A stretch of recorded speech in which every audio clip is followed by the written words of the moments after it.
তো hello guys, তো আজকে আমরা বেরিয়ে পড়লাম ঘুরতে কয়েকটা বন্ধু মিলে কলকাতা। তো খুবই মজা এলো। তো অবশেষে আমরা রওনা দিলাম কলকাতার দিকে। তো আমাদের বেরোতে অনেকটাই রাত হয়ে গিয়েছিল। তো রাস্তায় দাঁড়িয়ে খাওয়া দাওয়া করে চললাম আমরা। তো আমরা সারা রাতই জেগেছিলাম, বন্ধুগুলো সব খুবই মজা করলাম।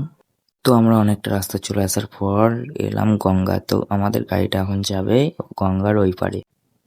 তো আমরা চা ফা খেয়ে অবশেষে ফ্রেশ হয়ে তো বেরিয়ে পড়লাম গঙ্গার ওই পারের দিকে। তো খুবই মজা এলো গঙ্গার মাঝখানটায়, কেননা খুবই সুন্দর লাগছে, জলটা বেড়েছে।